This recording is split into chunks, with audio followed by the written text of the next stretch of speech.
Right. We're here today with Clint Franklin from fucking Recorruptor. What's up, man? What's up? How you doing? I'm good, man. How are you? I'm doing well, thanks. Appreciate you, taking some time out of your Sunday evening to hang out and bullshit with me. Yeah, of course, man. Anytime. You've been a longtime supporter of the band, and I always appreciate that. Fuck yeah. Yeah. I guess I found out about you at a Battlecross show. Yeah, what? Probably Winter Warriors, the 2016, 15 Ma- or 16, something like that. Yeah, I Yeah, think that's what it was. Yeah, yeah, one of those.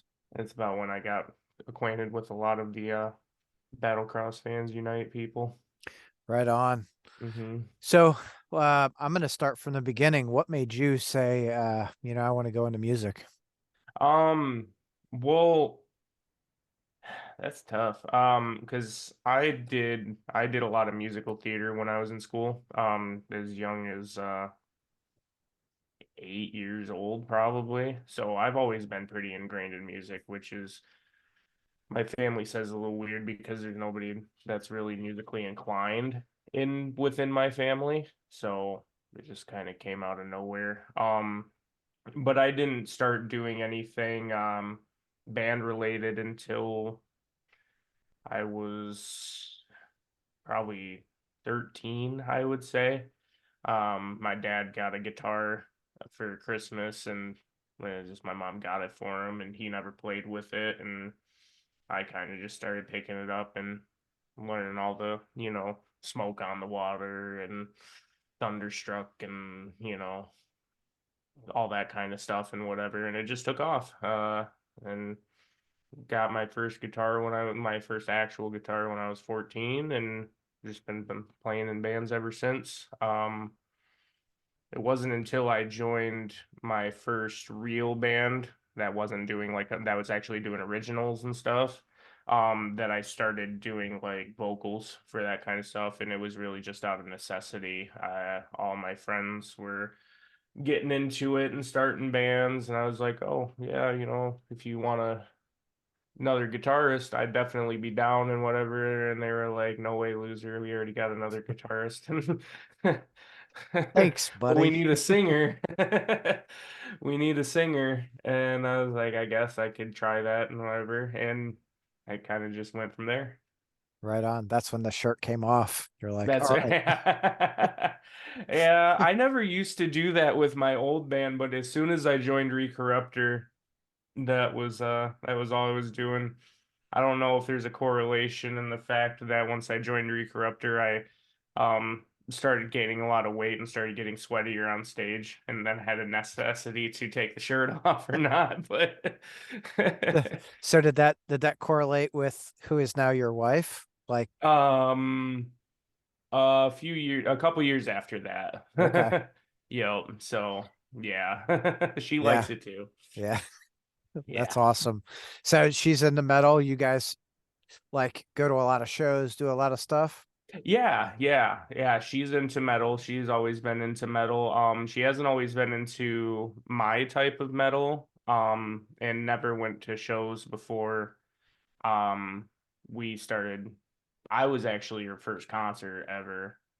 Oof. Playing because we used to work together. That's how we met. Okay. Um, we used to work together, and I convinced her to come out and see a show, and it was kind of it from there. And Hell, we go to shows all the time. She loves it. hell yeah. Yeah. That's my wife is she's a hippie, Oh, word.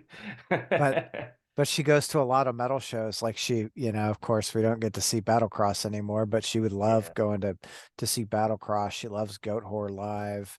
Yeah. Like, and it's funny to go from Grateful Dead and like Dave Matthews to that.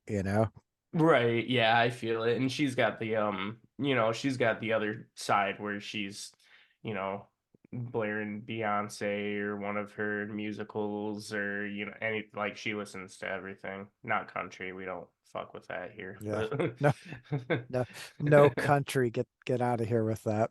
that's right. That's funny shit. Yeah. So when did was Recorruptor already together? when you joined, or was it like you were like, hey, I want to do this thing with a bunch of your friends? Yeah, no, they were already together. I wouldn't necessarily say they were established, but they were together. Dustin, the original guitarist, um he used to watch my old band all the time. So that's kind of how he started getting into the music thing and started Recorruptor with some other dudes. At the time, he was like 13, maybe 13, 14 years old, somewhere in that realm. So he was real young and he had, dudes that were in that realm. So while he was kind of just starting, with some dudes that were also just simply interested in starting something like that, I was already seasoned in doing this for a few years. Um and at the time I was booking shows in the Lansing area, specifically Uli's House of Rock, quite a bit. Um and I had a show where I had a Florida band coming up and needed some support, and Dustin had not, done a show yet in Lansing, or well, I think they did a couple shows in Lansing, maybe at Max or something. But they hadn't done anything like big, and this was supposed to be like a bigger show. So, I put him on the show, and at the time their vocalist went missing for whatever reason. Um, and yeah, they just lost contact. He's Just like, lost contact. fuck you, Yeah. I'm out of here. Yeah, right. They couldn't get a hold of him. And so he was like, I don't want to cancel this show. And I was like, well, fuck it. I just left my other band. I don't care about filling in on vocals for a set. I'm already gonna be there, so might as well. So I did that. And it felt good enough to where I was just like, yeah, if you can't figure out where your vocalist is at, I'll just I'll just do it. You know what I mean? And that's kind of how that came to be. So That's so at the time it was just Dustin and myself with another drummer named Drew who was also Dustin's age. So it was, the couple of 13-year-olds and then me who was, a college student or just out of college or something like that. Um, so it was just us for a three-piece for a while, and then Seth. I played with Seth for the longest time in my old band because we grew up together, and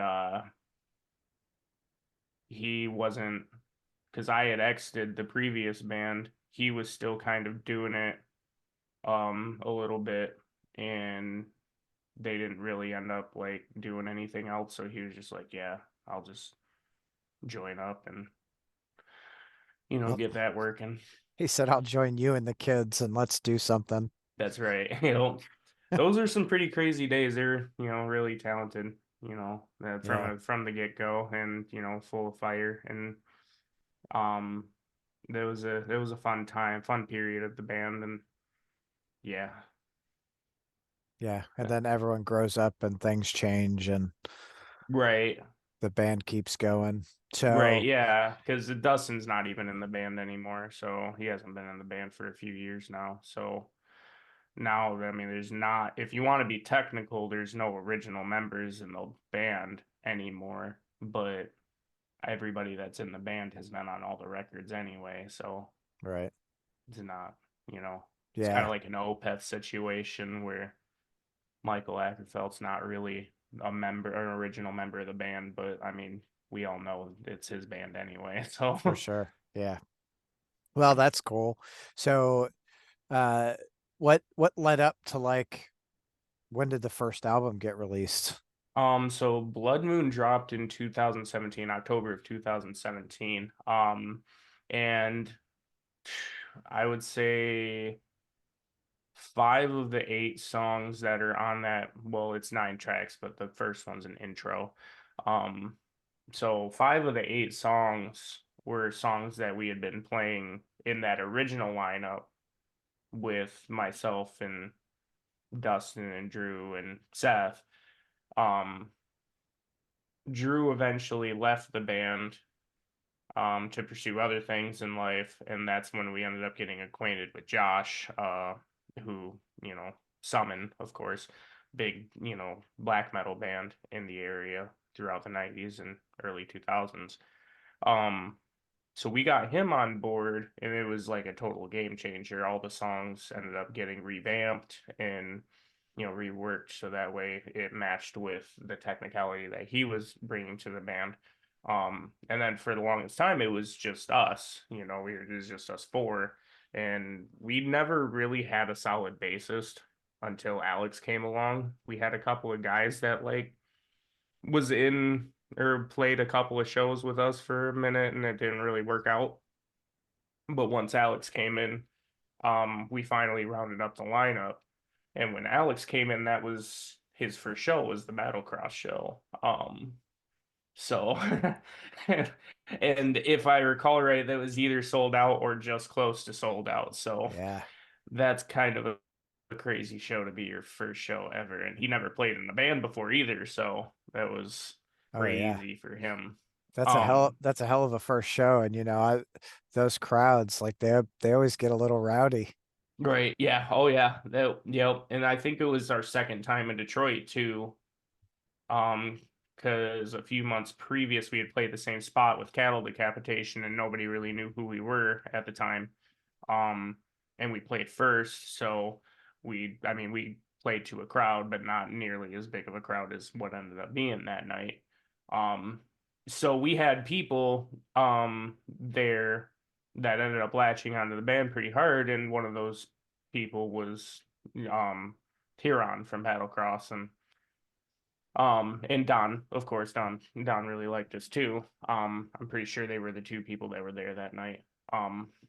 So um we got Alex on board. He did that show and he was like, "Cool, what's next?" And I was like, "All right, we're recording next month." So he really got Surprise. put, yeah. So he really got put through the ringer fast. And we did that up in Sparta, which is north of Grand Rapids. Um, Spent about, I think it was 3 weekends doing that. Um, so I would say, I mean, probably a total of 6 or 7 days recording the album. And yeah, we dropped it in 2017 and didn't, yeah, I think it was about 3 years until the next one. But that first record definitely got our name out there a little Yeah. bit, even if, in my personal opinion, it doesn't have the greatest sound.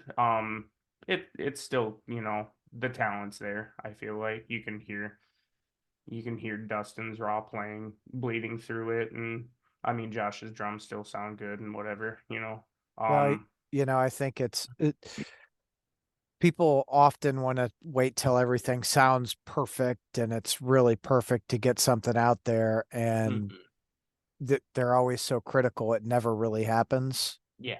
Right. And then you've got bands who you've got to start somewhere. So you throw something out and you look back, when it comes out, you're like, awesome. Right. We got something Hmm. out. And then you look Yeah. back and you go, oh man, it could be better here and there. And Well, yeah, I agree with you. And in that way too, that really was where we were at with it, was we'd been playing Dustin had been playing the Lansing circuit since 2013, and we've been playing, as a unit since 2014. We've been, around, and we needed something on tape for sure. I think we had home recorded maybe three, or it was like 4 or 5 songs or something, and kind of put that out on Bandcamp and whatever. But it was just basement demo stuff, so no biggie. And we handed it out for free, just at wherever we were at, get the name yeah. out there a little bit. But once we got the record out, that definitely made people pay attention a lot more. I think people, even if it doesn't sound the greatest, people were more concerned with, wow, this is a Michigan band that had that. I mean, they're going blisteringly fast because, I mean, if anybody's ever heard Josh play, he's insanely fast. And you know, obvious Black Dahlia influence there. and big time cattle decapitation, stuff like that. And that wasn't really going on at the time. There was a lot of, you know, there were a lot of bands that were more leaning towards deathcore style. Mhm. You know Yeah. what I mean? And that's kind of, sorry, tripping over my words. That's going to be pretty consistent more and more as time goes on. It's just that's the big thing in metal is deathcore for sure. Um, that being said, there's been a lot more of a market for what we do um, in the last 10 years, especially. A lot of bands have emerged in popularity that might have been overlooked in favor of more deathcore oriented bands. But yeah, at the time there wasn't a lot of bands doing what we were doing in the scene, and now a lot of bands are, kind of following suit with that stuff too. Um, Yeah. I'm not saying we're some kind of trailblazer or anything like that. I'm just saying that at the time there wasn't really a big market in Michigan for what we were doing. And by the time we had released that album, we had bands like Carnus Immortalis and Throne and um it's the other one that I'm thinking of. Yeah, I'm not gonna sit here and try and rack my brain Yeah. about It's it, like, I but don't know. yeah. But I mean, those are just a couple names that come to mind, and Yeah. we started playing more and more with bands like that were more similar into our sound, and now we have plenty of bands that sound like that, and it's really awesome. Um, but yeah, it's it did a lot for us, and it got us on a lot of big shows, which was really cool. I appreciate that, even if I don't listen to the record as much anymore, and if we don't really play a lot of songs from it Sure. nowadays. Yeah. Well, you're getting older and the sounds evolved and, now you've got new songs and you really want to, focus on those because you're going to play those out, right? Right, exactly. So what, as far as shows go, what's been like your favorite show that you guys have played? Um, hmm. I'd probably say there's a couple of contenders.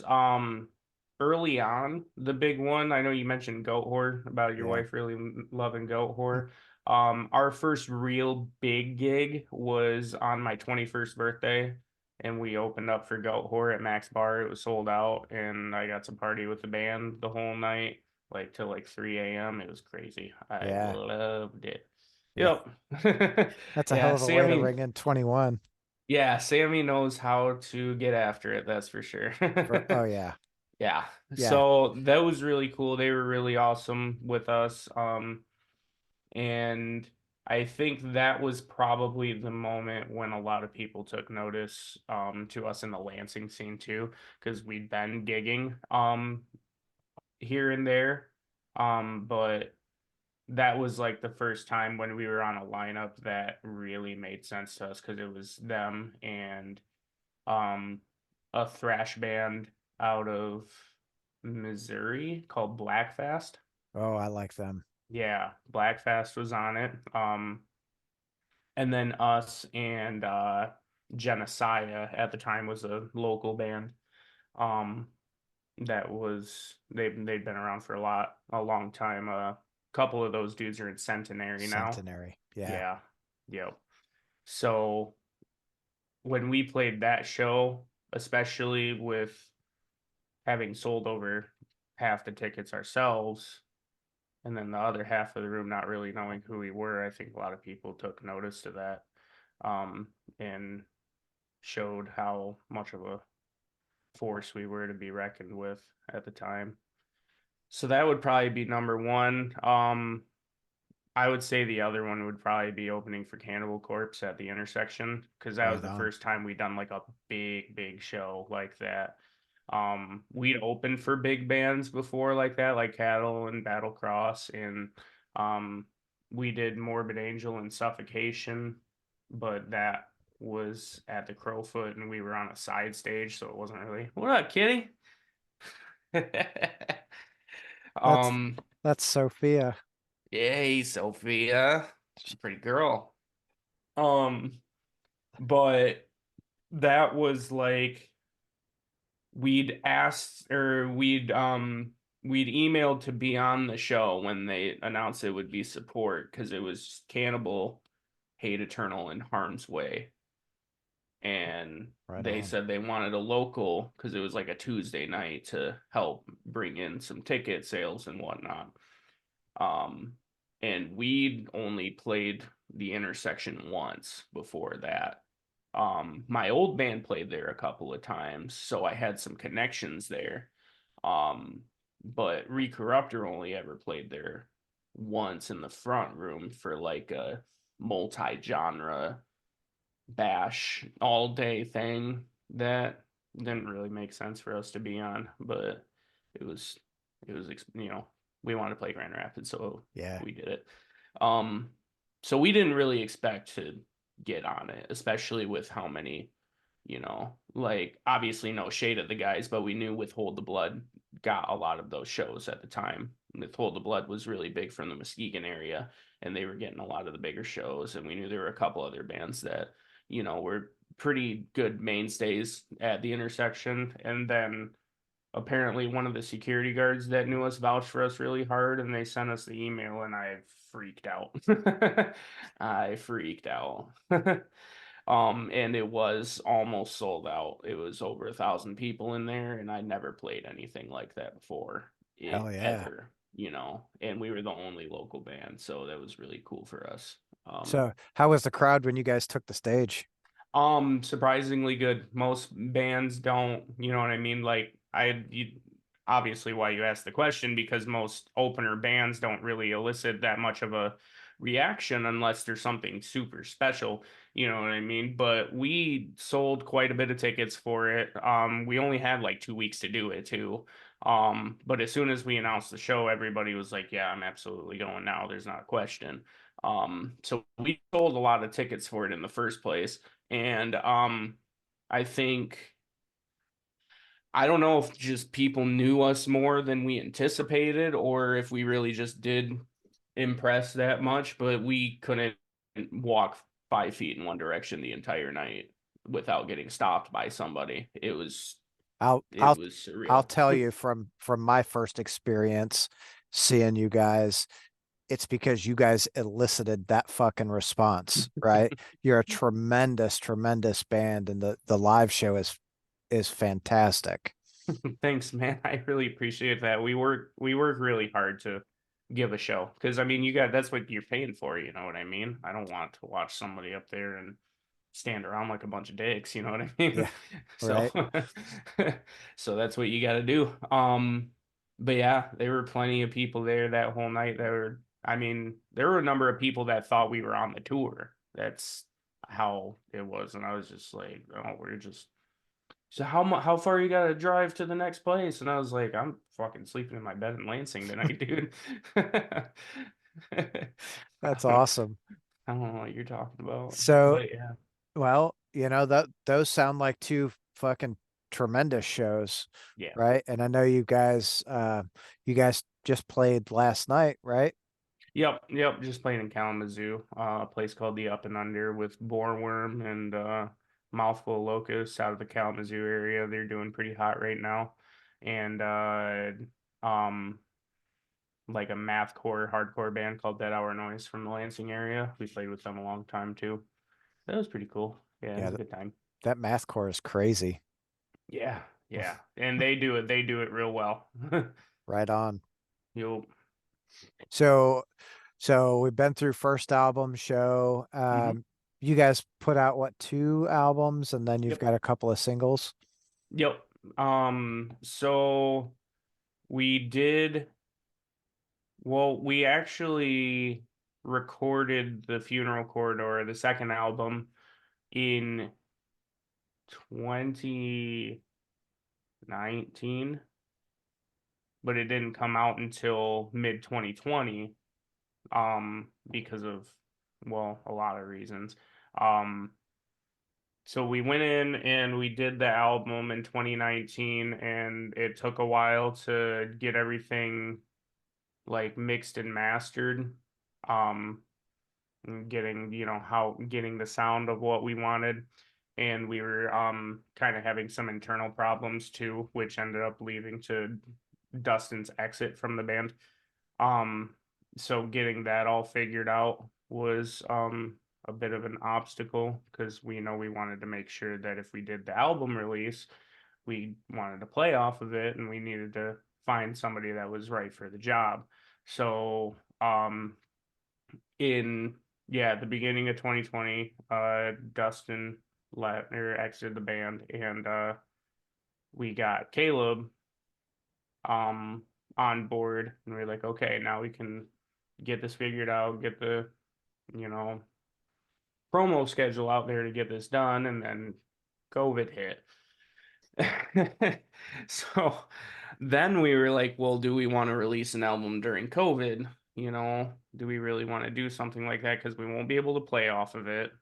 We, how many people are really going to take notice to this? But eventually we just decided that, I mean, it's kind of pointless to just sit on it at this point. We have this whole thing that's just waiting to get out there to the internet, and I don't see why we shouldn't just put it out and see what people say, and then if there ever comes a time in which we can actually play on it, we'll play on it. And it did good. We got some good promo from it. Metal Injection picked it up. No Clean Singing picked it up. A few, quite a few Invisible Oranges, I think, picked it up.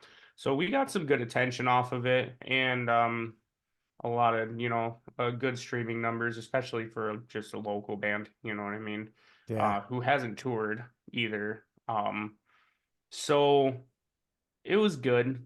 Um, we finally got to play on it in like mid late 2021, if I'm not mistaken. I don't remember whenever they lifted it. I don't remember when it was when they lifted it. Um, and we played on it a bit, and we've done good shows since then. Yeah, it's been cool. We did a couple videos for it, and those launched off pretty good. And yeah. And then we Nice. yeah, just did one more single with Caleb last year, Malediction Upon the Holy, Yeah. and he shreds his ass off on it. So and that got us, a little bit, got people talking a little bit too. Especially since it had been a couple years since, we'd released the album. Yeah. We figured, well, we've already got all this stuff written, let's just record one, get it out there so people, still remember we're a thing, especially after not having played for so long and whatnot. So yeah, no, it was good. So And you now guys we're got plans to like record more of what you've got written?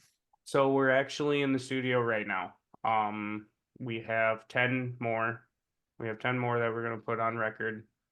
And yeah, it'll be good because probably by the time that it will release, it'll have been 4 years since the Funeral Corridor. So Oh we've wow. taken our time. Well, it's been a pain in the ass. Yeah.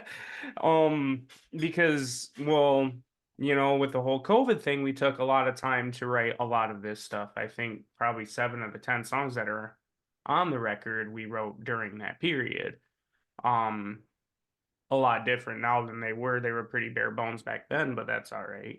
It is what Yeah. it is. You start with something and you flesh it out until it's what you feel like it is the best it can be. But then once, COVID restrictions lifted, we decided we wanted to, kind of shelve that for a second and get back to playing so that way we can, garner that attention again.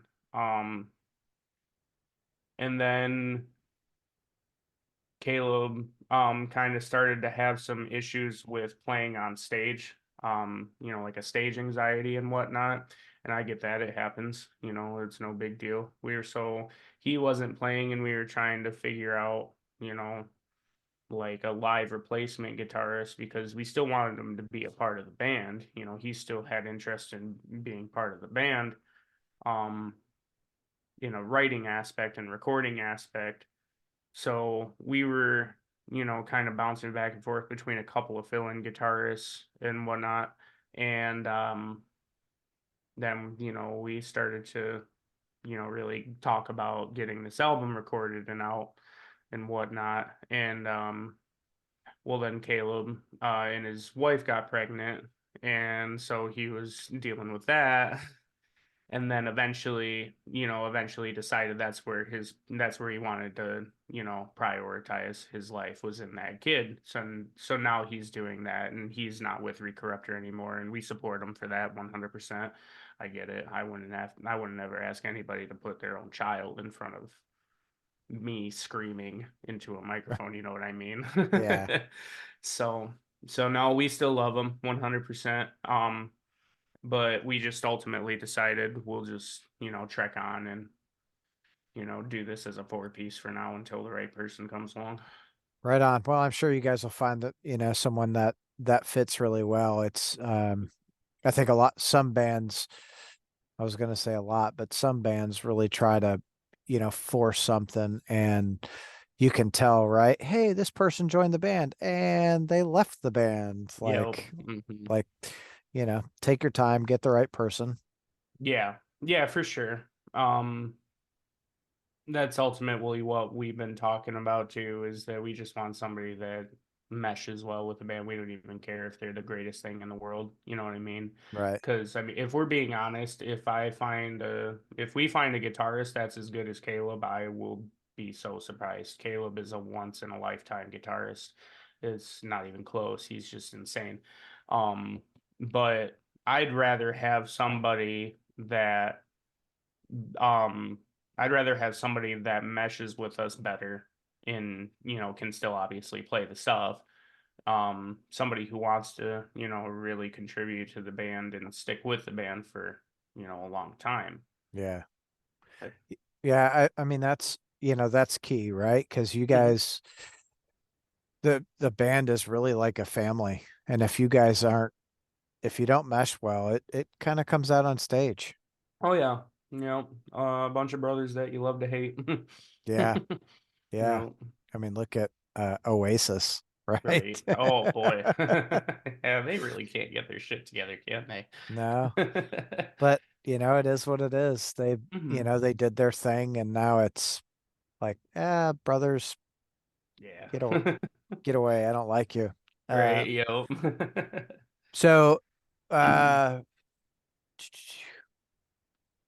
hold on. Okay, last album you said 4 years, so last album was 2020. So you're planning on that album coming out this year? Yep, that's the intention. Okay. I think we're Uh, pretty hard pressed on that. yeah. Well, I mean, you're already recording, right? You still got 11 and a half months to go. So, Yep. Yeah, but we'll probably spend the next 2 months recording, but we're only doing it on weekends, so sure, because, busy. life. Yeah. Ugh. Yeah. Yeah. Um, you're gonna do physical copies, right? Yep. Yep. S- I don't think we could ever get away from that, no matter how much the world changes. Right. No, I don't think so either. I don't, I understand bands that only do digital, but I'm a physical copy kind of person. And I think a lot of the people that are within our realm of the metal scene are always going to be, you know what I mean? It's Yeah. just there's something way more palpable about holding it in your hands and looking at all the liner notes and really seeing all the effort that got put into making this physical package, what it is. Um and there's just not that kind of substance in a lot of other styles of music. It's we were talking about it not too long ago. I don't know if you are you into Mastodon at all? Yeah, I like Mastodon. So do you have any of their, like older albums in their physical copies and whatnot? Leviathan for sure. Yeah. Okay, so that's a great example too. Because we were jamming out and I brought my Leviathan vinyl with me and I'd never opened it before and I was absolutely blown away with how detailed it is. I mean, it's not just beyond the normal original art that's on there. It's got the whole full spread Yeah. of like a much bigger picture of it and it lines the entire booklet, the entire gatefold. It's just way cool and it gave me, I mean, it's silly because I've loved the record for, oh boy, 15, 16 years now, probably since I found out the band. Yeah. But they gave me a whole new appreciation for that stuff, and I think that's really important. Yeah. I don't think that's silly at all, right? Like, I'm a little bit older. I grew up in the 70s and 80s, and it was, my first experiences with music were these big black vinyl. Yeah. You know, you pull it out and like, I gotta think, probably the first album, the first vinyl I actually bought was Motley Crue Girls, Girls, Girls. Nice, nice.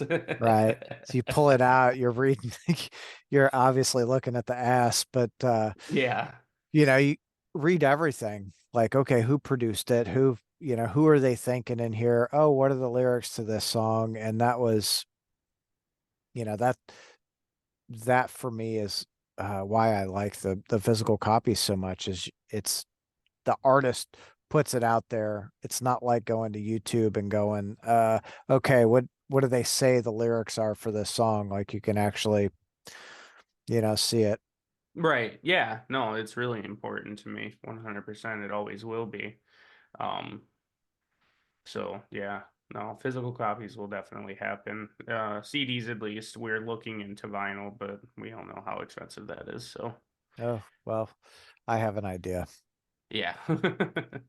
But Uh, if you wanted to get into vinyl, with a lower cost threshold, one of the things you can do is you can look at doing singles, right? Just grabbing a couple of songs and maybe taking some things from way back and putting them on the B side, right. Yeah, that's because you can get those done for, uh, I mean, if you do a smaller run, you're probably looking at $7 or $8 a pop to get it done. yeah, right. Yeah, if we were to do like a 7 inch or something like that. Yeah. Um, yeah, I feel that. Um, I've heard some pretty decent deals. I think, if I'm not mistaken, I think Bandcamp does this thing where you can set up a pre-order for them Hmm. and they'll print based off of how many pre-orders you get That's and pretty then cool. send it out to you. I don't know. I heard about that happening a couple years ago. I don't know if they ever like went through with it or not, but that's a thing, Yeah. maybe. Well, and if that's what you're looking at, if you wanted to do like a pre-order and say, okay, we have to hit this threshold in order to print them. Yeah. And Uh, we've always had a really good, like, we've always had a pretty easy time getting rid of merch fast, you know. Anytime we play, we usually do real well with selling that stuff. So having vinyl on the table would be really cool for us because we know there's a lot of people. I mean, more now than has been in a long time yeah. that that love the vinyl. So Well, I yeah, don't see. vinyl's outselling the CDs. Yeah, Has been for a few years now. I get it. Yeah, me too. As I sit here and look at my vinyl collection, like, Right. and I'm that guy that if there's a band I really like and there's vinyl, and even if it's one album, if they have five variants, I want all five variants. Like I Yeah. want, like, which is, for a band, I feel like that's a really great, it's a great avenue to have some income for the band because, you look at streaming, you know, you don't you don't make shit streaming. No. No. And that's yeah, that's a whole thing too, you know what I mean? Like it's a double-edged sword. I mean, it really screws more famous people, you know, or more popular acts than it does locals. I know the smaller guy wants to complain about the way that, you know, they don't get paid for that kind of stuff. And I mean, if we're really getting down to the nitty and gritty, I think everybody should get paid properly for what they're doing. It's a lot of work to do it. It's a lot of stress. It's a lot of money. It's a lot of time. And everybody should get their fair share in that regard. That Oh, being said, I, as a small time musician, would never have gotten the kind of reach that I do without that kind of stuff. yeah. We got our Spotify stats last year and it said we were played in over like 80 some countries. Hell yeah. And we never would have gotten that without, Spotify or Apple Music or, streaming in general. We Yeah. never would have gotten that kind of stuff without the internet. And so I guess at that point it kind of just falls on hoping that, the powers that be run into some kind of Ebenezer Scrooge moment where they see three ghosts and realize they need to do the right thing and pay up what they should Yeah. be paying up, but we know how Yeah. the world works. Well, and it's well, especially now, right? What did Spotify say? If you're not at a thousand monthly listeners, you're not getting shit, Yeah, you're not getting anything. right? Which, I mean, Yeah. you know what I mean? Yeah. Like, If you're not getting, that's just my opinion. If you're not getting 1,000 monthly listeners on your shit, then you're probably not quite ready for any of that yet. It's yeah.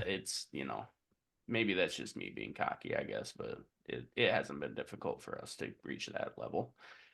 Yeah. I mean, and it's different, right? It's different for every band because there are a lot of bands out there. I had three or four send me some stuff today, and I listened to it. Like one band, I put it on, and I got about 30 seconds in, and I was like, nope, I Yep. just Nope. I can't. Like Yep. I did get one from the Netherlands that sent me some music, and oh man, Blown uh, away. oh yeah, it was so great, just so thrashy, and Ooh. I literally only got one song in, and it was like, holy shit! Like I'll dig into them more tomorrow. Yeah, Velo send me that for sure. for sure, dude. Uh, Yeah. I think it's I'm always Veloza. looking. Oh, dude, Filosa? No, yeah, not familiar. no, yeah, no, me neither. And I'm like, I posted in some group like, hey, just looking for some more bands to interview. And this guy's like, do you just want US based? Or are you good with Netherlands? I was like, dude, if you got good music, I will totally talk with you. Nice. Send it. Holy shit. I'm like, that's some good stuff. Yeah. I did just find In Morning. Are you Oh, familiar? mm-hmm. Yep. God, Yeah, they're fantastic. yeah. Just Like they just so damn good. I'm like, as soon as I was listening to The Absence and ran across them. okay. Yeah. Yeah, that's definitely it. I mean, not quite as not quite as uppity as the absence is, but yeah, Right. definitely same, similar vibes. Yeah. So, well, and yeah, similar. Um, I don't even know. It was just like it listened to the all of the Absence discography, and then, Spotify rolls through all these other bands. Yeah. All right, Kat, come on. She's like, give me attention. Usually Uh, usually mine's over here too. I don't know where she's at. but G'day. yeah, so Sophia usually just curls up next to me and like lays there while I'm sitting here talking. Yeah. And it's like every night, like tonight, she looks at me and she's like, okay, it's time. Come on. And Yeah. she runs downstairs and I'm like, you got a little bit, kid. I'll be there soon. Right. So what bands have you ran into recently that you're really, really into? Um, hmm, let me see. I know the first one that comes to mind I actually listened to today. If you're into any sort of at the gates style, Oh yeah. Upon Stone is what they're called, and I mean, it's by the numbers at the gates worship. It's just right along that alley, but it doesn't sound like rip off. You know what I Hmm. mean? Like it's got its own identity. Yeah. I I mean, I guess maybe it's a little too early to say because I just listened to it today, but I like it better than anything that At the Gates has put out since Slaughter of the Soul. Oh wow. Yeah, yeah. Okay.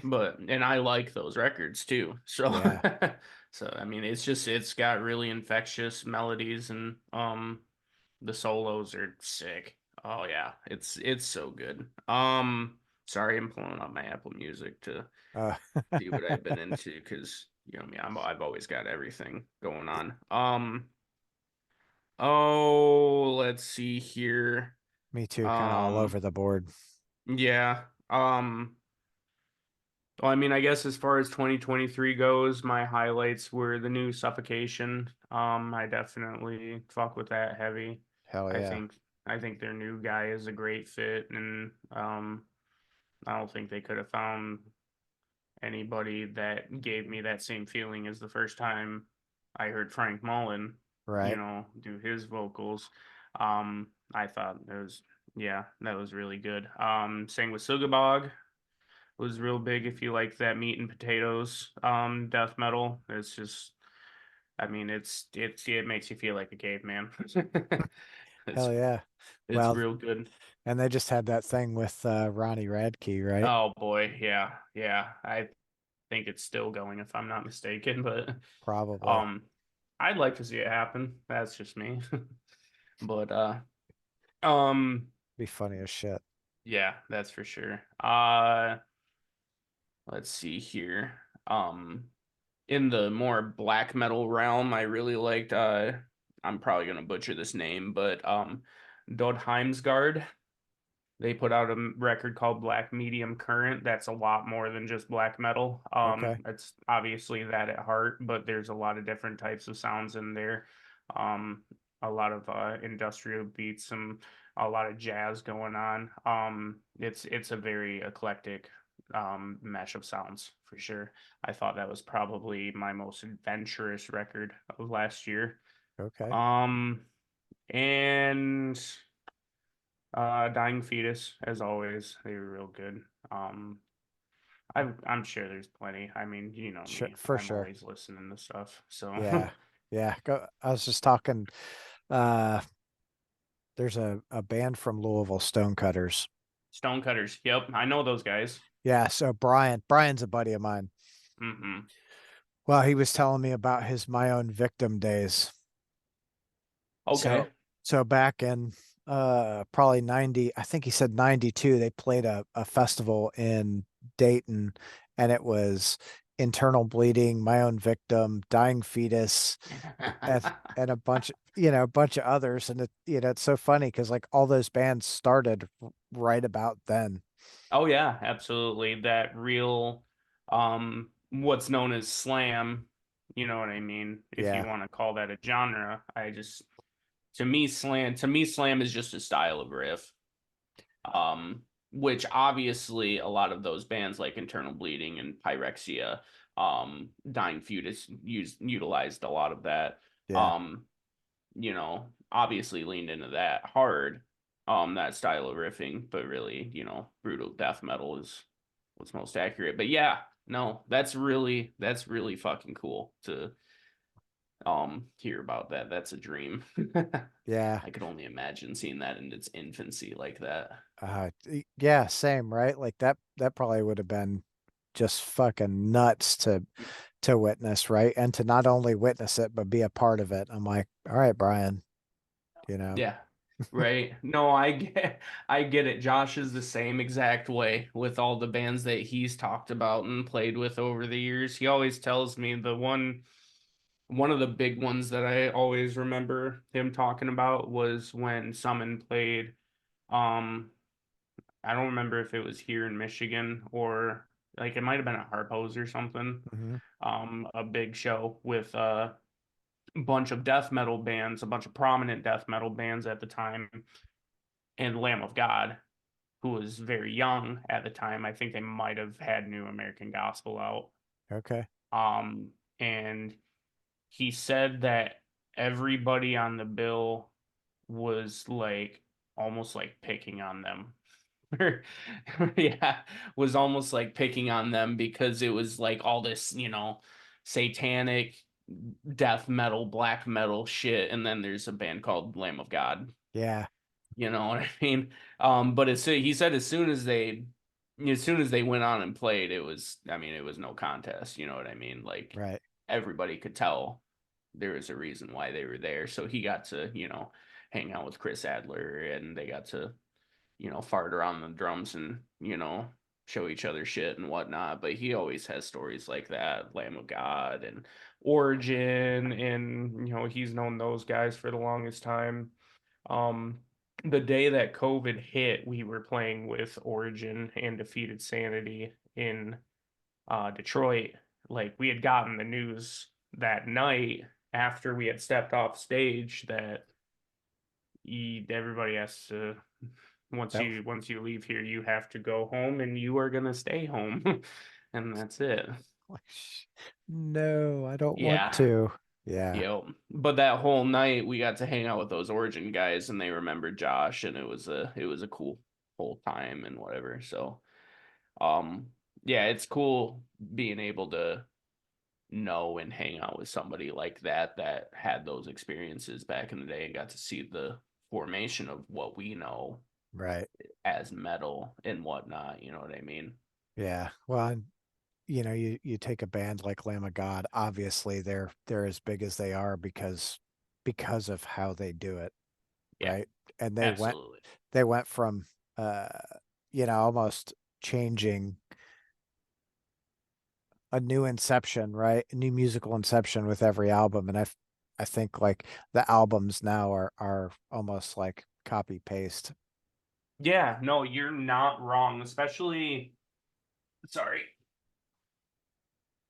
Hi, Kitty. this is Chloe. Hi, Chloe. Yeah, pretty girl.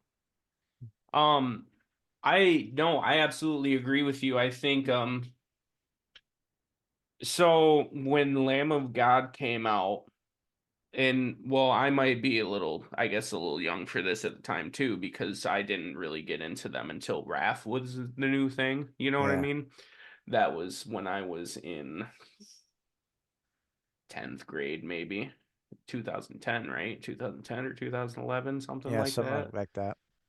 So I would have been a sophomore or junior in high school still. But that was, I mean, when Lamb of God rose to prominence, especially with Ashes of the Wake, and they started really dominating, America and eventually the world with Sacrament. Um, a lot of bands took notice to that, and then you started to see a lot of copycat bands like that, and that just happens. That's just normal. Oh That's been yeah. throughout all of time. A band comes up and really changes the game, and then there's a legion of copycats that follow along with that. And especially as we go more in time and it's harder and harder to come up with something or truly original, that's always going to happen. You know what I mean? Like, I still always acknowledge that Recorruptor is just a basis of what our influences are. We're not doing anything like absolutely unique. We just know how to have fun and we know how to play good. It's not, we don't think we're changing the world or anything. And I know that's the case for a lot of bands. Um, Yeah, that being, I think most bands, right? They get together because they want to have fun and they are inspired by other bands, right? Like mhm, it's you take four or five, even three people, whatever, come together and write songs, and the band itself ends up being the sum of everything that inspires all of them. That's yeah, why, right? You get a new member and the sound changes a little bit, right? You going from like look at Metallica, from Cliff to Jason to Rob, right? hmm Those inceptions changed. yeah, it's an insane.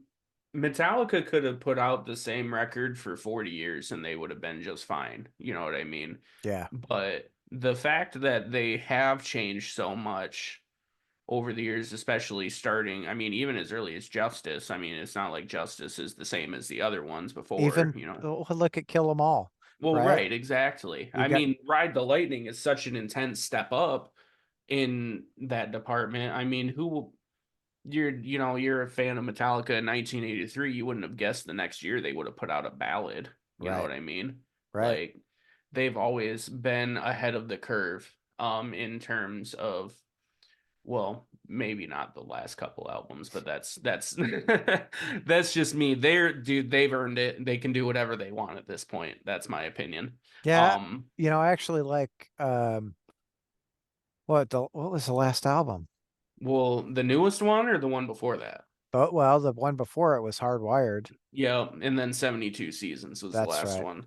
Yeah, It's good, like they play well, and I just, It's a little by the numbers for my taste, but that's okay. I don't know. Sure. It doesn't matter. It doesn't necessarily matter how I feel about it. They still sell really well and they're still packing out arenas and Yeah, which they're is doing something right. You know what I mean? so wild to look at. What are we? We're 40 years into, to their Hmm. inception, and Yeah. they go from sleeping in Anthrax's uh rehearsal space Yeah. to, now they're like, Yeah, come they on, pretty much live in Anthrax. a moving hotel. Yeah.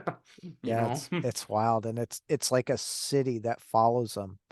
Oh yeah, absolutely. It's no question how important that band is. They're behind Black Sabbath, the most important metal band in the world, in my opinion. I It's not even close. No, I would agree with you. Yeah, Absolutely. yeah, Black Sabbath, Metallica, like those two of the biggest, right, yeah. metal Yeah, I'd bands say of yeah, Sabbath, Metallica, and Maiden are probably the three most important mm, in my opinion. I guess it Maiden's influence isn't as prevalent in modern metal as it used to be, but that doesn't mean there isn't still a whole legion of kids that's trying to learn Aces High and Number the Beast and you know what sure. I mean? Like it's a big stepping stone Well, for a lot of people still. I think you got to throw Slayer in with that too. I would agree with that too. You know, Slayer, as far as extreme music goes, is probably the most important band there is. I yeah, don't think it's a question. no, not at all. It's the way, I mean, even still for like death metal becoming a thing around that time too, Rain and Blood is still heavier than a lot of those albums. Oh yeah, It's visceral. You can't get that kind of sound from a lot of a lot of those early death metal bands. It's not dogging it. I love all that shit. Death, Obituary, Bolt yeah. Thrower, stuff like that. Morbid Angel. It's whatever, you know what I mean? And that had its place, and it's still near and dear to my heart. But fuck, man, like Hell Awaits is just unreal. My It's yeah, like that's one of those bands. The whole discography is just fucking fantastic, and it's mm-hmm. you see them progress through the years, right? And Yeah, no, I agree. And yeah, even still, they're a band that's done it's always been unapologetically Slayer, but they've always done a good job at making it a point to have different things on each album, especially after because I mean, like I said, with Rain and Blood, it's like one of the most berating albums of all time, and they could have just gone that route the whole way through, and instead South of Heaven just slows it down a little bit. I mean, there's still some, obviously fast stuff on it, but sure, opening the record like that, I don't think anybody expected that at the time. And then they even doubled down on that with Seasons in the Abyss, and it's just like the whole way afterwards, it's been something different each and every time. I absolutely fucking hate it when people say that Slayer is a one trick pony and they have done the same record over and over. It's like you guys are not listening to the same Slayer that I'm listening to, in my yeah. opinion. They're not AC/DC. You know what I No, mean?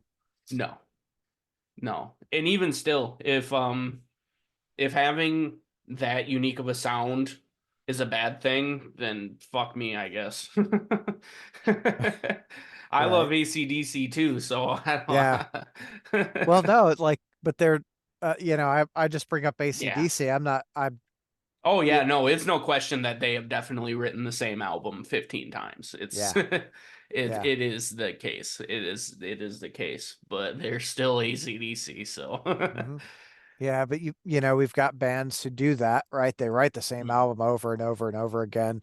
And then we've got bands who constantly evolve, and both of them have their place. And the funniest thing is, it doesn't matter which one you are, fans fucking hate that you do Oh yeah. whatever that thing Hmm. is, Yep. I you think know? you're either gonna, yeah, in a way, yes. I think those kind of fans are just the loudest.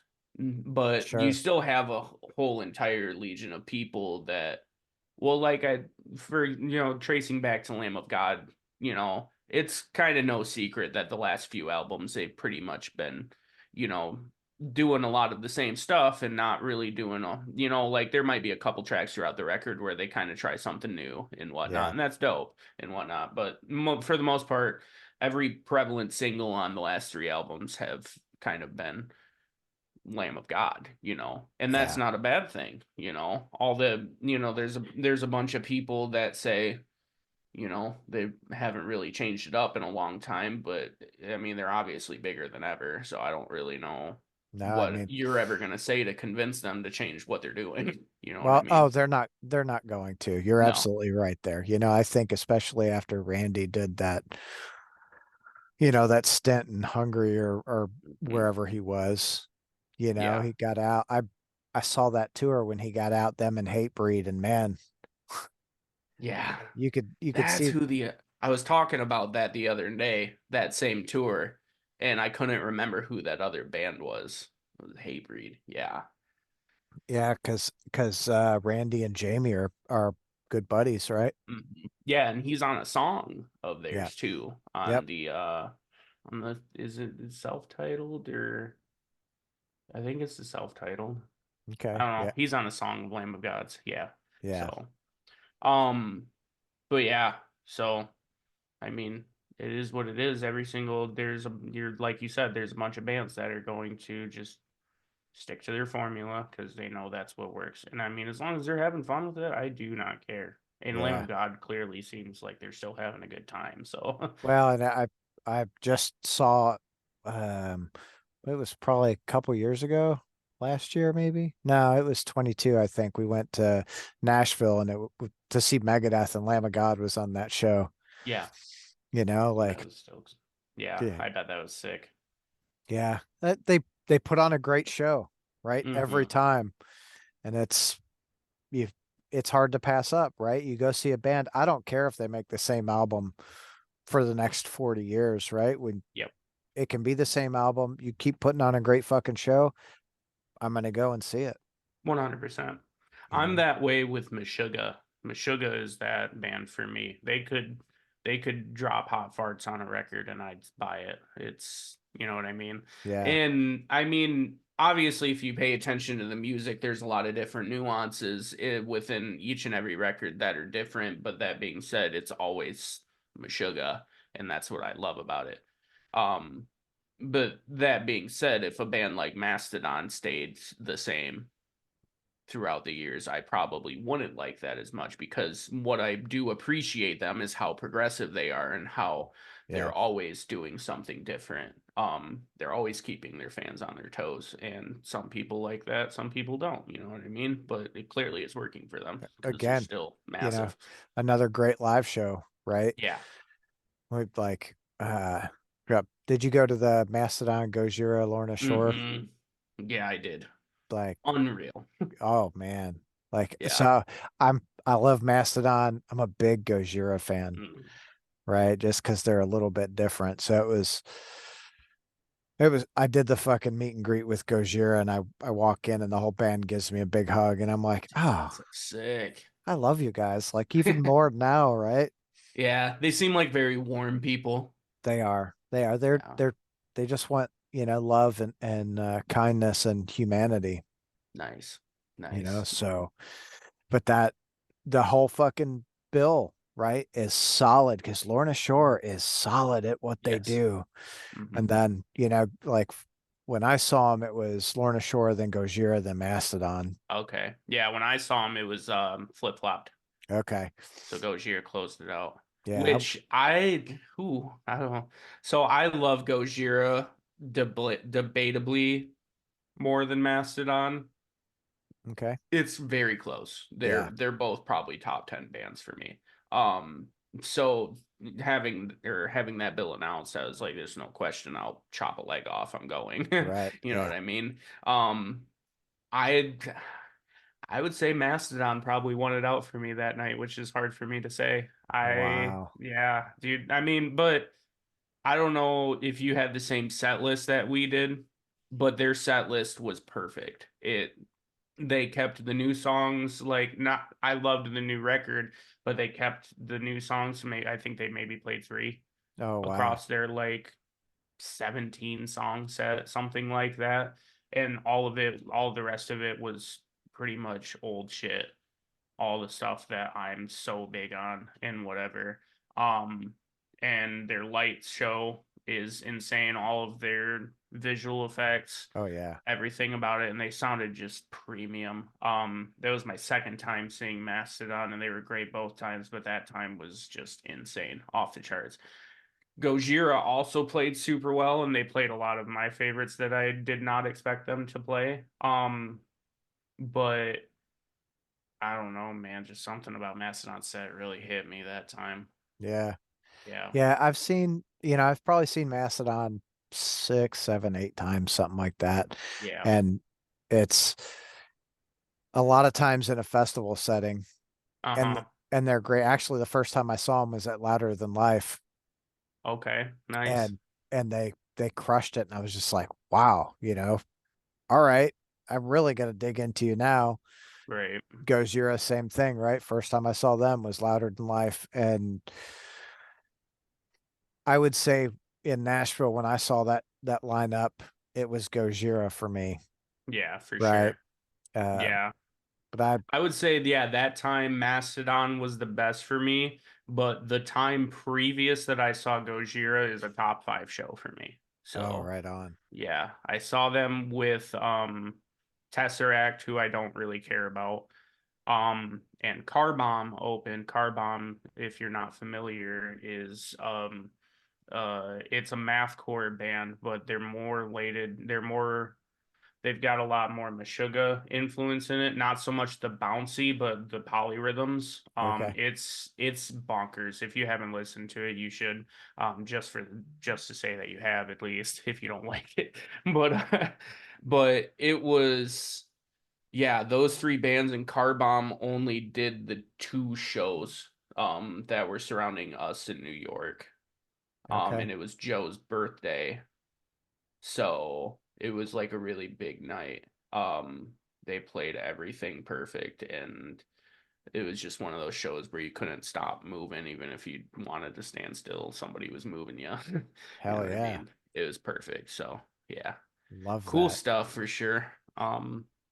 Yeah. Hell yeah. Well, I mean, sounds like I think we've been through about everything tonight. I could go more. Yeah. I could go more and more. I like talking music, man. Hell yeah, me too. It's Definitely. for me it's music started. I'm a, I'm going to tell you, I tell everyone this because it's the truth. Music started, I was a fan of Michael Jackson and Lionel Richie. Nice. So I saw Michael Jackson in like March of 1984 on the Thriller tour, Wow, that's awesome. kind of showing my age there. Oh, come on now. Uh, uh, but that is, I think that I attribute that to what got me into live music Mhm. because I don't think there's another performer that that's alive today that could do what Michael Jackson No, did, it's not. It's not a question. right? It's not even a question. That was so revolutionary at that time. It still is. I mean, people still can't pull that off. Those No. songs are still immensely classic. Oh yeah. It's, that record still sells insanely well every week, which is unreal. You know what I mean? Like, same thing, like how with Metallica's success, they still sell the Black Album. They still sell copies of that like crazy every week, Yeah. which is insane. The It's album's like 30 years old. yeah, it's God, it's got to be what, 31 or 32? 33 years old. It's 33. Oh yeah, because it's 1991. 24. Yeah. You know, so, Golly. you That's know. that's I remember when that album came out, I was like, "Oh." Yeah, yeah. Yeah, I get that too. There's I think that's just, always going to be kind of a generational thing too, because I mean, it's not my first Metallica listen, you know what I mean? I mean, Yeah, it's the first one I heard, but it's not my first go-to nowadays. That being said though, if I hadn't heard some of those songs at an early age, it wouldn't have formed who sure. I am, you know what I mean? Yeah. I think Wherever I May Roam might have been one of the first like metal songs I ever heard. Oh wow. Was either that or Ace of Spades. Oh, So yeah, Motorhead. God, I yeah, love Motorhead. Motorhead's so sick. Always will be. Yeah. But so yeah, I see it from that perspective, you know what I mean? It's like this is a legacy thing, that's still shared around, and it gets a lot of people into music still. That being said, if I was the type of music listener I am now, and I had experienced the Black Album at that time, if I was a Metallica fan, I probably would have fucking hated it. Yeah. Well, so I didn't hate it. I was like I'll listen to it. Yeah. It's but it's not, it's like it's not like the last three. And that's why I brought up the point with like Kill 'Em All, because for so long I was one of those guys like, man, it's not early Metallica. But shit, Hmm. you look back at early Metallica, and early Metallica is not early Metallica, right? Right. You Yeah. go from super thrashy, Kill 'Em All, to, this orchestrated Ride the Lightning, Master of Puppets, right? And the super, super dark and Justice for All, Yeah. and then it's like, oh, well, we're gonna move into the Black Album. Well, shit, Right. but Yeah. it's just it's that constant evolution, you And know. then, at face value too, the Black Album kind of seems like a step back. It doesn't seem like, it seems like they're playing it safe a little bit. But if anything, they took a bigger chance on that, Uh, doing stuff like that. You know what Absolutely I mean? agree. Yeah. It's not, it is, to me, it's not a safe album in the slightest. It takes a lot. It not only to dial it back in that way, but to dial it back and make that kind of song structure work Yeah. and be as influential as it is. I don't think they probably ever thought that those songs would have been as massive as they are. Who knows? You know what I mean? I'm sure they probably had it in their minds that people are gonna laugh at them for Nothing Else Matters. You know what I mean? Yeah. But it's clearly one of the biggest songs of all time by any artist ever. So Oh yeah, and Unforgiven, like yeah. right, like they just did their thing, and regardless, right? You're right. It kind of feels like a step back, but they deserve respect because they totally stepped out of, the super heavy world that Hmm. they had been living in, and did that album. And Bob Rock, I feel like he brought a lot out of them that Hmm. they didn't necessarily know. And that's about the time James was like starting to learn to sing, and not just, Yeah, not just, bark it the whole yeah, time. You know what I mean? I feel so you. Yeah, I definitely agree with that point about Bob Rock too. I don't think that record would have come out nearly as important if it wasn't for him. right. He really pushed that band big time. Yeah. Yeah. And sometimes I think as a band, you need that, right? You need someone who's gonna Yeah. really say, hey, you need to do this and this. Like I was just talking with Keith Wampler from the Convalescence, Hmm. and he this last album, Harvesters of Flesh and Bone, Yep. right? They were planning on going to Canada and record it. Of course, COVID and all that shit happened. Yeah. They recorded with someone else, and what they thought was going to be just a real quick time, they essentially they Chloe. get. Sorry. Is she over there meowing at you? Yeah. Yeah. Go ahead. Uh, Sorry. no, you're good. So they get they get to the studio with this new producer, and they had to redo all their pre-production. And you know, Keith says he really feels like the new guy helped them get to that next level as a band, which is Yeah, I agree with that too, because we supported them on their um one of their release shows on that tour. Yeah. The little small run they just did in November with Volcandra and Casket Robbery. They didn't play that show, but they were on that tour. Um, and I told Keith, because Keith and I have known each other for quite some time. And I told Keith, I've always liked the band. But this one is such a much bigger step up, in Yeah. my opinion. It really feels way more intricate. The structuring of the songs are much more memorable, in my opinion. And that's, that's great for them because they already have, great songs like Scum. You know what I mean? Like they've already been doing that, but now it's just like up to another level, in my Yeah. opinion. I Well, really enjoyed it. And I was really surprised too, because I'd spent that whole week listening to the new Suffocation record. And I told him, I was like, I haven't gotten to check the record out yet, but I got to see them play most of it. So, and yeah. I was just like, fuck, this is way different. Yeah, and and it's good to see them. It's nice to see them, right, progress. I like to see any band who's gonna, come out and they're gonna plug away and do their thing, whatever that thing is, and I'm gonna say step outside the box, but it's not necessarily stepping outside the box. It's just trying something new. It might be a producer or, grabbing a different musician or just right Mhm. finding that perspective from fellow musicians. Hey, what can we do better? Yeah. You And know? I think, yeah, and we're kind of in that ballpark now too with the guy that we're working with. It's the same dude that did the Funeral Corridor, but at that time we were the first band that he'd ever recorded that wasn't his own band. We just liked his own band's product, so we said, yes, let's go down that route. And he was giving us a good deal at the time. Now he's done a lot of recordings and he's done a lot more different things to where we've only recorded one song in the studio right now because we just started last weekend, and he's already pushed that song to a different territory than we anticipated.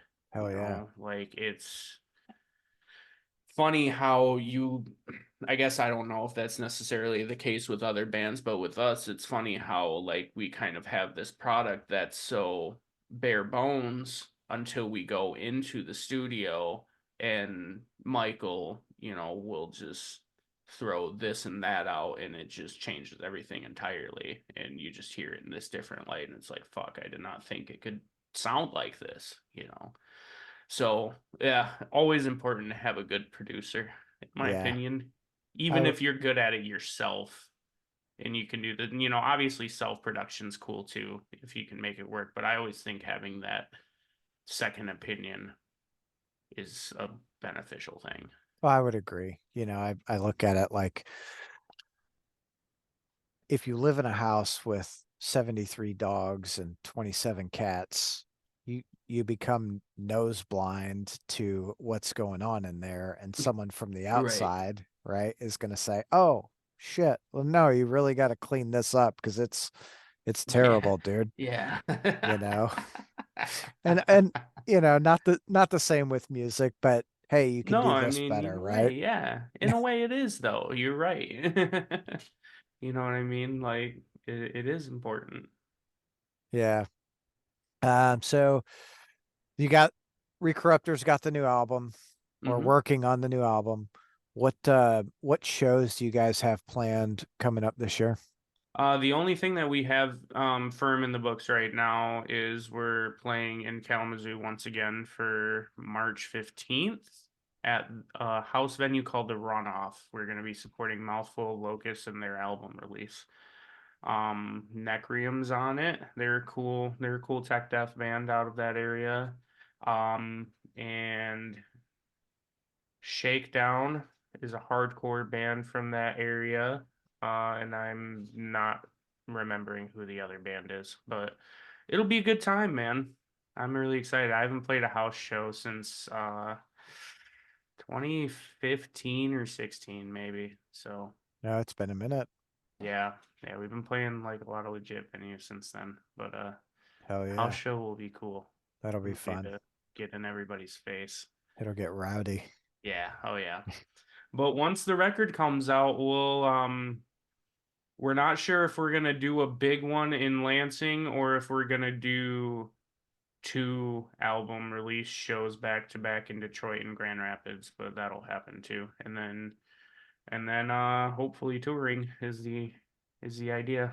Hell yeah. So touring, what does that look like? Do you want to get out for like a week? Probably two. Okay. Probably two for starters, depending on.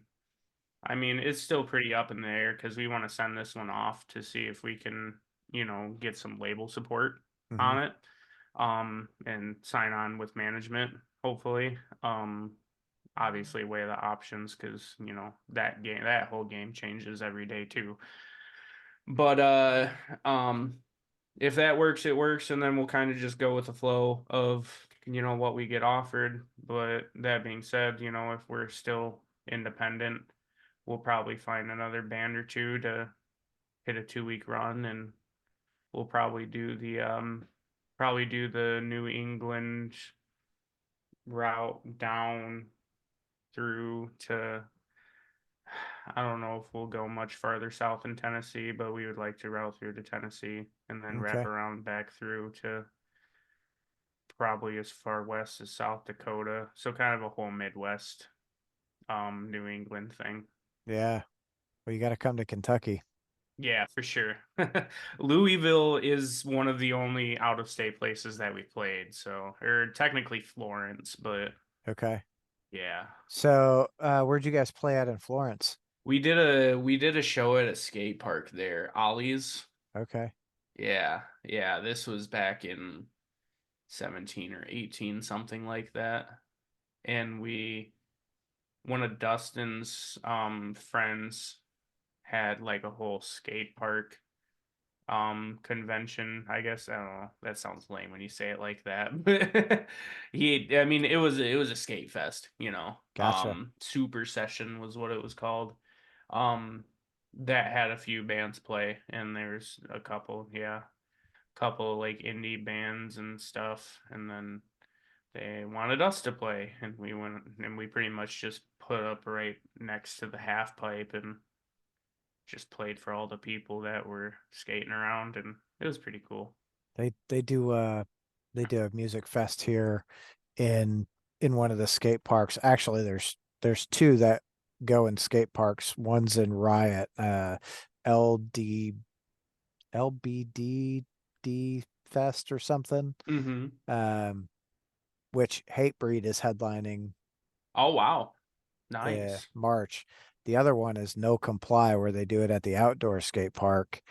And what maybe they've had two so far, and it's like thousands of kids come out and pack that place. It is insane. That's awesome. Dude, that's so cool. I love stuff like that, man. I love it. Yeah, I would like definitely do something like that. Louisville's really got a really solid scene. Brian Omer's Stonecutters just did the split 7-inch release with Bat Wizard, Okay. and that show it sold out in like 30 minutes. That's insane. Like Wow. doors open and they're like turning people away. Jeez, that's crazy. It was nuts, dude. It was so awesome. So it would be great to have you guys come and check out actual Louisville's scene. Yeah, Not for sure. We not definitely keep in contact with you about that one. I'll see well, talk to yeah, Omer. Brian. Yeah, Yeah, for because sure. he does Metal Monday at Highland Tap Room, and that thing is it's another one like every Monday night. That place is fucking packed with Dude, that's people. awesome for a Monday. Wow. Yeah, yeah. So, couple of options for you there. Definitely. And you guys got a place to crash. You can crash at my place. Love it. Oh Love it. yeah. Always appreciate you. Hell yeah. Well, it's getting late. I gotta Yeah, go eat some dinner and feed my dogs and all that good stuff. for sure. Yep, no So worries, man. I appreciate you having me on. It's been fun. It's always fun. hell yeah. Yeah, it was a great conversation. You know, Definitely. all over the place. Really Yeah. looking forward to the new Recorruptor stuff. Thanks, man. It'll be good, I promise. I'm sure it will, dude. I enjoy it. I enjoy what you have out already. So, all right. Cool. Have a great night, Clint. Thanks All right, man. again. You too. See ya.